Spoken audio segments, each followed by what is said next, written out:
Welcome back to CityLine. With me right now, I have a very familiar face who I think that almost everybody in Tacoma loves her. She is known for her outreach, for her warmth, and for her wisdom. I am talking about Miriam Barnett, who is the CEO and, CEO, I'm going to say, and president, and all around fabulous woman of our YWCA of Pierce County. Welcome, Miriam. Thank you so much, Amanda. Happy to be here. It's so great to see you. My goodness, I have missed seeing your face. Facebook and your little love notes to me and your little thumbs up are just not enough, I got to tell you. It's hard right now. It's hard.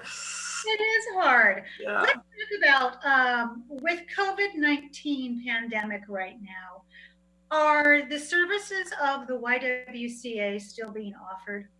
Yes, thank you so much for that question. Very important question. So we were able to just pretty much keep one tiny step ahead of the governor's mandates in the fact that we wanted to make sure we've always focused on safety. Our goal was to keep our clients and keep our staff safe, even under this pandemic.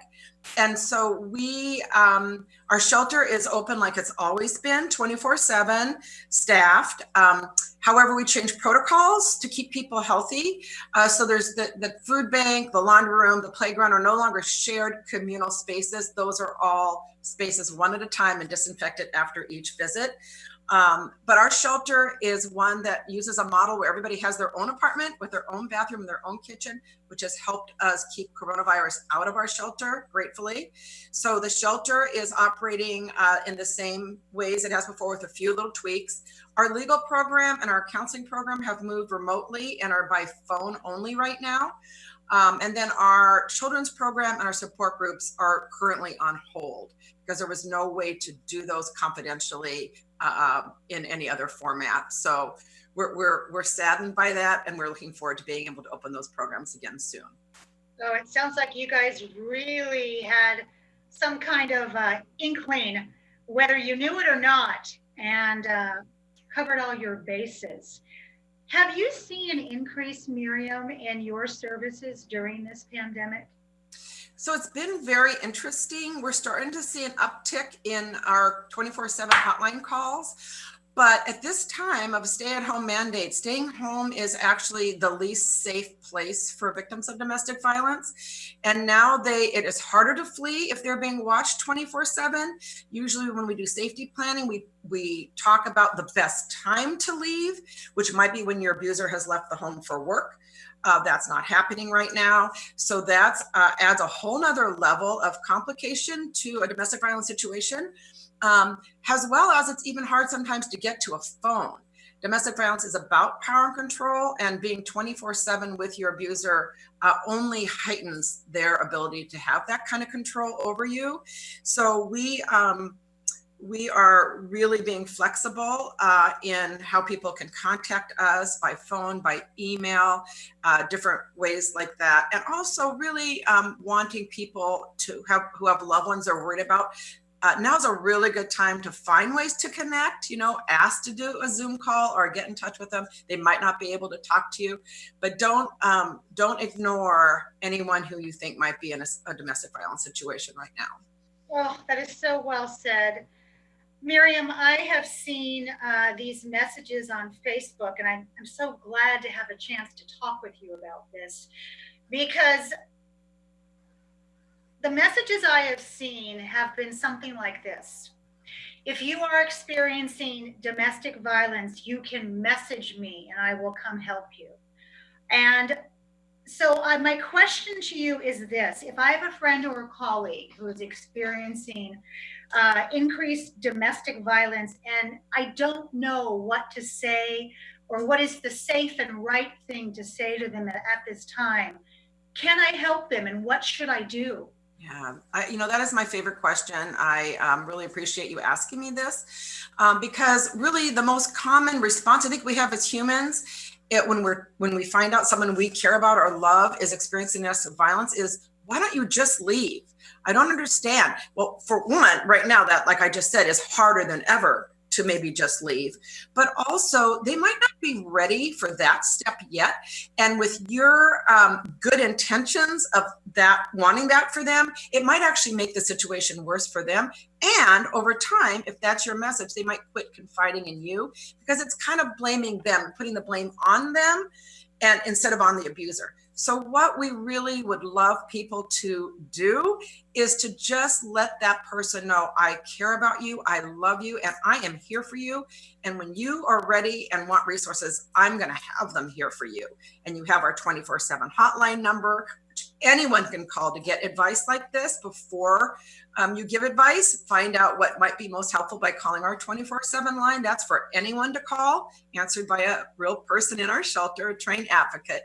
But just knowing you believe them, that's really important. Those words, I believe you, sometimes is a life or death phrase for that person to hear.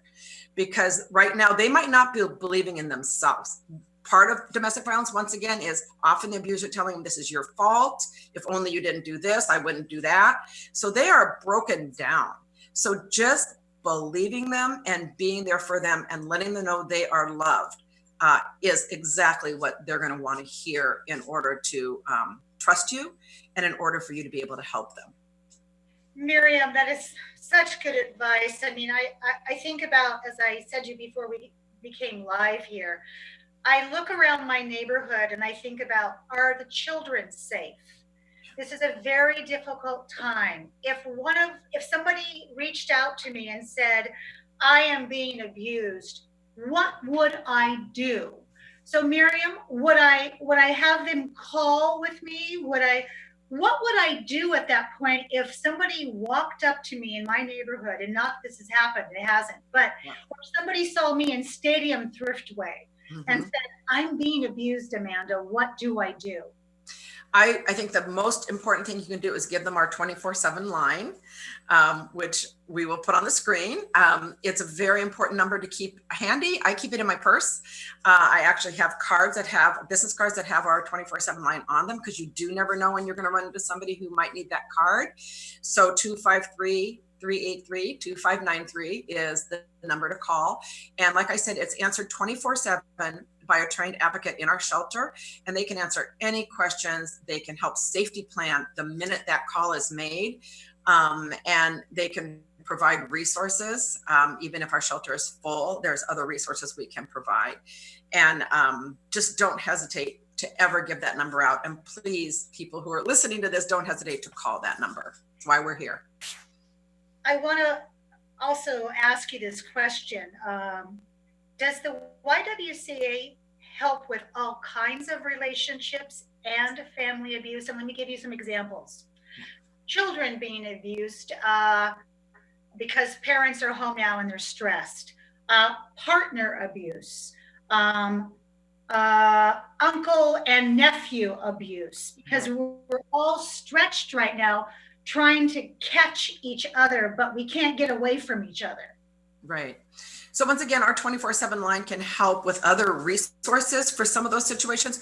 Our work, has mandated by our funding sources, is directly for intimate partner violence. So that is partner relationship, a situation where you expect that you would be loved.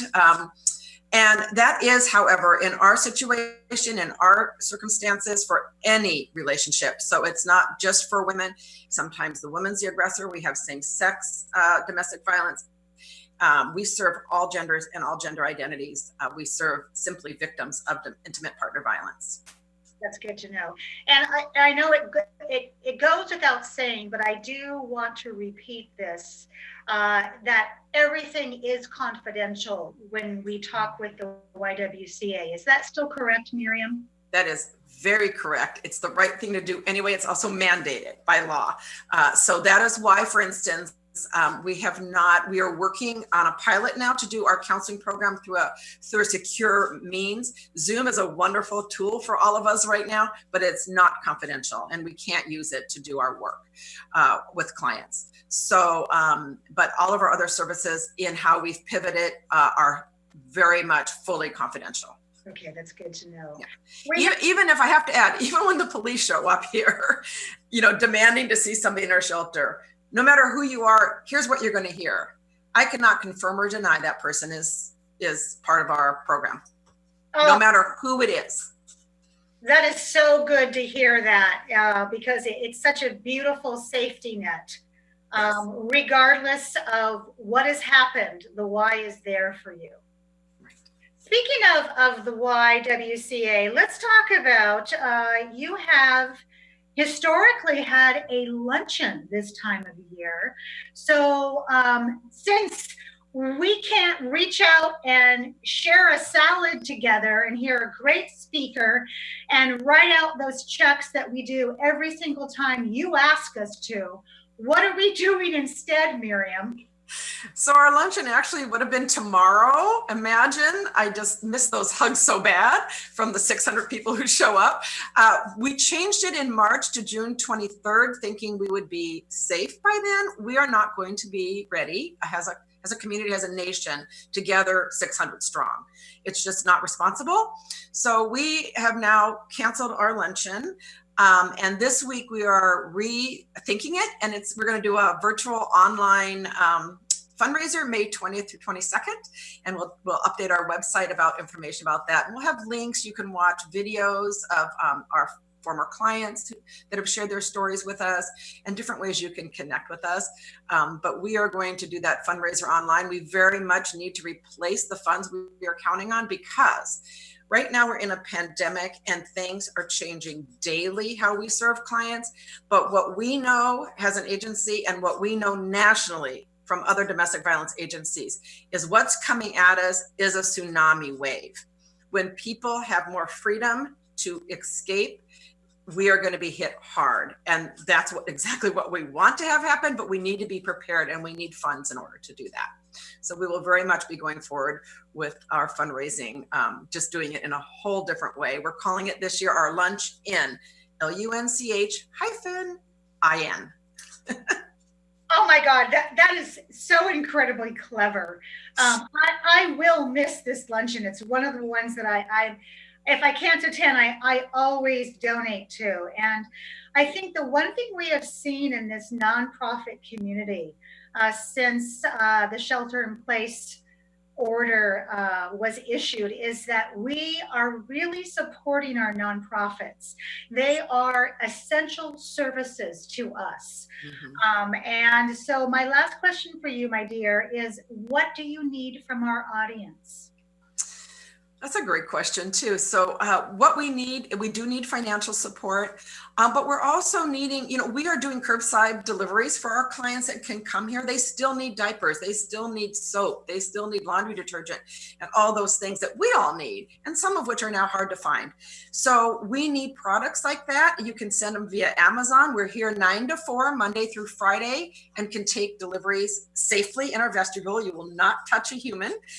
We actually have a new intercom system. So we'll buzz you in, so you're the only one in that vestibule at the time. So any products like that you would need in your own home, our clients need as well. We also are doing a $25 gift certificate drive for local stores, because some of our clients can't get in right now. It's not safe, or they don't have transportation. So we are sending them gift cards so they can meet their family's needs as well. So those are all things that we can use. Oh, Miriam, thank you. Thank you so much for taking time out of this intense and crucial day, because every day is a new day, to talk with us and to reconnect. You feel like home to me. So my heart is much bigger being able to just see you right now. So Miriam, to you and your team, thank you so much. And I can't wait to give you a hug when I see you. Thank you. You are more than welcome, my dear, and take care of you and yours, okay? Will do. You too. Thank you so much. Stay safe. Thank you so much, Miriam. We have much more to come on CityLine, so don't go away. We'll be right back. We have much more to come on CityLine. Don't go away. We'll be right back after this quick break.